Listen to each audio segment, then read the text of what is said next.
What's going on, y'all? This is Masterpiece. I think y'all already know what it is. What's going on? First of all, I want to thank everybody for subscribing and liking and sharing or whatever you're doing with these videos. I'm glad I'm touching some people in their hearts and in their minds and planting some sort of seed for this very necessary revolution.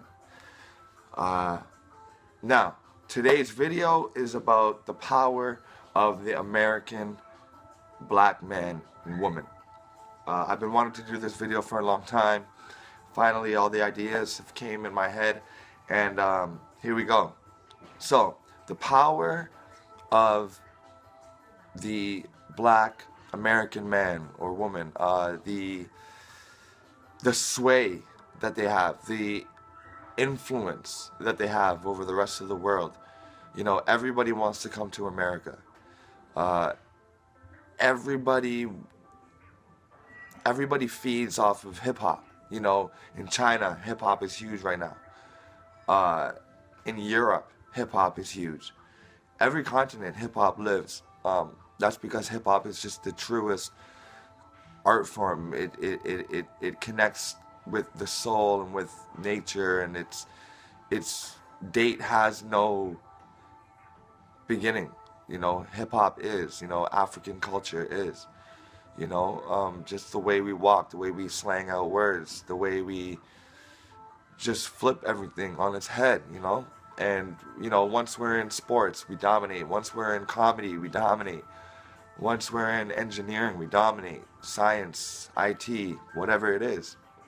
That's because the African mind has experienced the earth the longest. It is the cosmos. It is the earth. But aside from that, the African American, or the American African, is the most wealthy black demographic on this planet. You know, like on this plane. You know, we're richer than the folk in Jamaica. We're richer than the folk in Trinidad. We're richer than the folk in Haiti. We're richer than the folk in Sri Lanka. We're richer than the folk than the black folk on the continent. You know, we have the power to change things. You know, we have so much media coverage, so much Instagram following with our celebrities and with our role models, our leaders, that really, in the end, don't really seem to give a fuck about the struggle. You know, they're getting paid millions and they're acting and they're not saying shit. They're getting paid millions for playing games, like sports, like dribbling a ball and putting it through a net, and they're getting paid multi-millions of dollars a year. Yeah, their athleticism is crazy, but what about the people that are saving lives every day? What about the people that are making court rulings every day? You know, what about the people that are inventing life-changing technology? So I think that our value system here is a little bit displaced.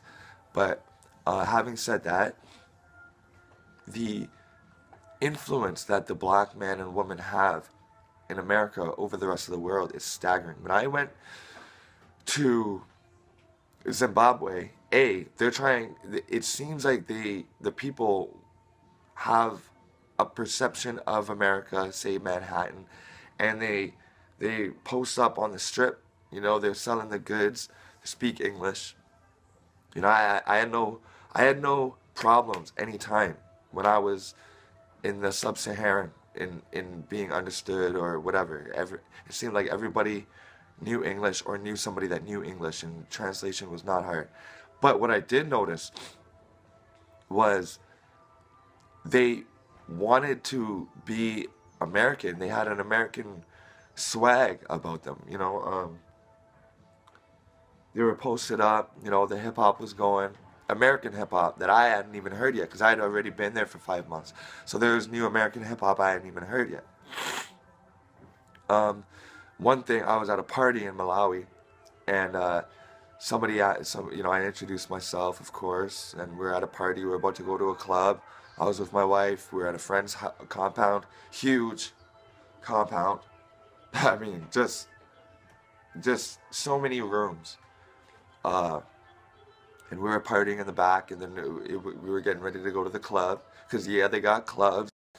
So yeah, we were getting ready to go out, and I had introduced myself to one person, and they said, how are you doing? Like, it's nice to meet you. Where are you from? I'm like, I'm from Canada, and he started asking me about that, and then so he was like, all right, so you ready to go out? I'm like, yeah, man, I'm ready to go out. You know what I'm saying? I'm ready to go get this done. Like, I feel good. I feel good. Let's go do this. You know what I'm saying? And because I was blazing, so I was loose. I had a couple of beers and I was loose. They like carling down there, and so I had spoken like that. I had kind of went a little bit on a slang. I was like, hey, yeah, what I'm saying? Hey, think it's good. Hey, think it's good. And he loved that. He looked at me saying that, and was like, his eyes lit up.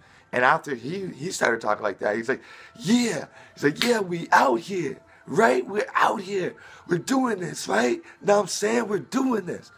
And I was like, instantly I knew. I was like, okay, this guy loves American music, American movies. And to him, me, I'm not an everyday occurrence. You know what I'm saying? Like, for me to go and speak there, yeah, man, I'm ready to do this. You know what I'm saying? Let's get it popping. Let's go. We out here. Let's do this. That gave him so much energy. It lifted him up so much, his spirits. And I every time I saw him after that, he would see me, and he really embraced me, and just like, when I was on the continent again, with my language, just the way I spoke, just my swag, let people know, I'm from North America, I'm from Canada. They really embraced me. They really wanted to talk to me. They really wanted to know, how it was over there. They really wanted to know what I was doing over here. They were shocked that I had been planning on moving to the continent. Like, I'm like, yeah, man, I'm just trying to find out where I want to live. I'm here just looking around, and they're like, you want to come here? And every time that was expressed, they always said, I wish more Americans would come here, back home. They are our cousins. They said that they are our cousins. They are like brothers. We just wanted them to come home. And I'm just like, yo, I'm like, is this how your friends feel? And with at least 20 people, at least in Malawi alone, not to mention Zimbabwe, Mozambique. I spent a little time in Ethiopia, and everybody I had talked to, everybody I had asked, they were surprised I wanted to come back, and they wanted more people to come back.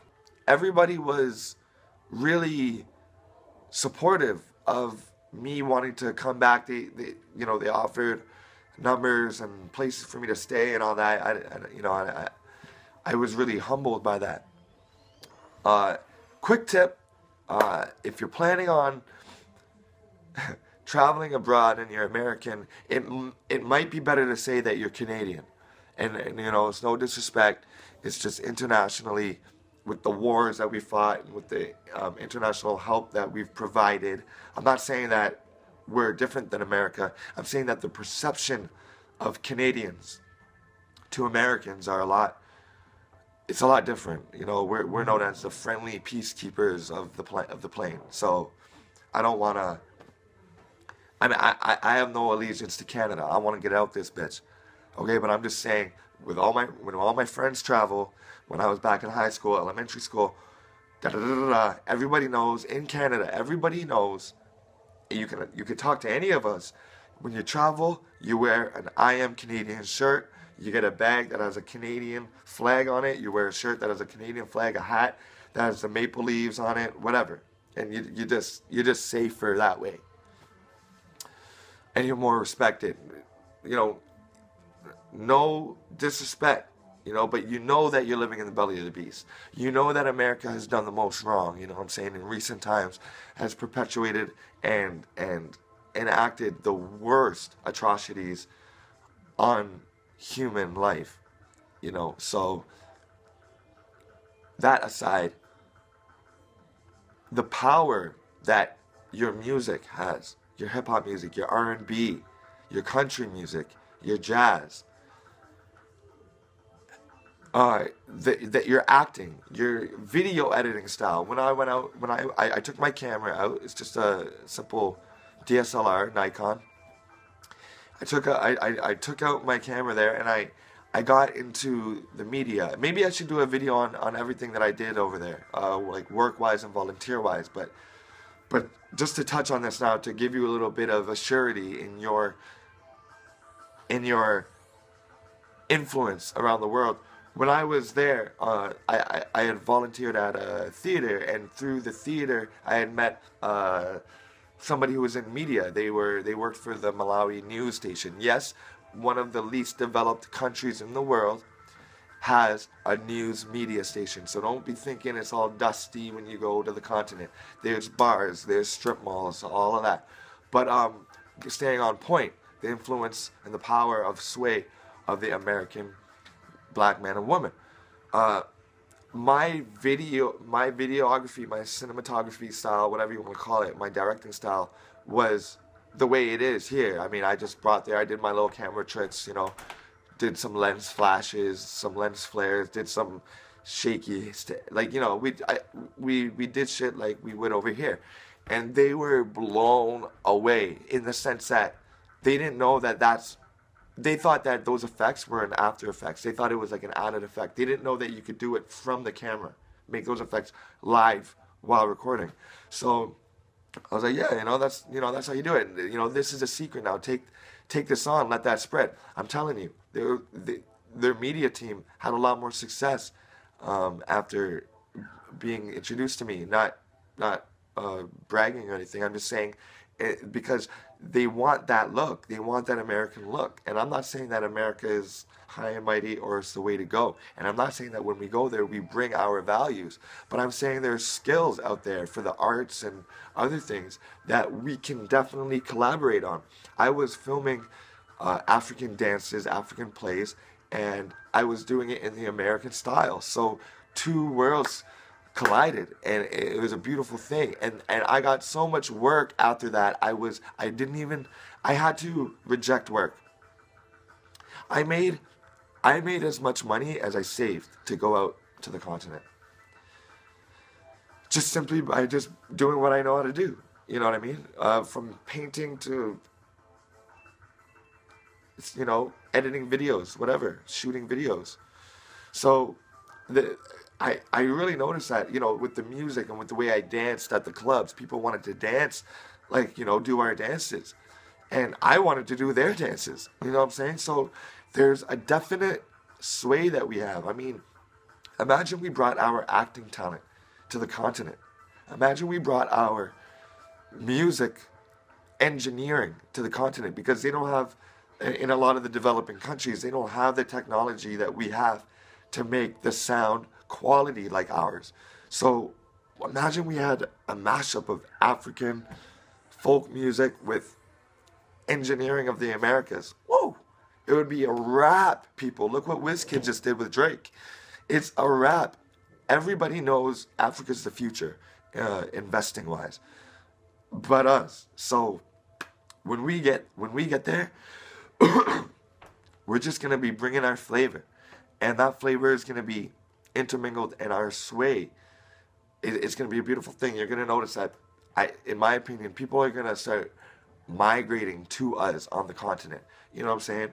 Black people that are throughout the continent, I think they're going to, I think we're going to make cities pop off. We're going to get the media going down there. We're going to get the music. We're going to get the clubs popping. We're going to get the technology of grass cutting popping off. We're going to get the proper tools that we need, and we're going to make sure that the water's clean. We're going to get some recycling plants built. This is the goal. This is the revolution. You know what I'm saying? And it starts with the American black man and woman. Why? Because they have the most wealth. They got the most sway. If we bring our wealth, our trades, our skills, talents to the continent, it's a wrap. It's a wrap. So I wanted to do this video for a long time. If there's any questions, let me know. I can clarify them. Add your own ideas to this. It's not limited to what I say. I'm not a leader. I'm an idea giver and analyzer. So just leave it in the comments. I want to thank you guys again for having the patience and for having that courage in your heart to actually consider, making the move. We are the most influential people on the planet. Everybody wants to move here, but we gotta leave this belly of the beast, and we gotta start living right. So once again, this is Masterpiece. Eat to live, liberate yourself. You know what I'm saying? And I'll see you guys on the continent.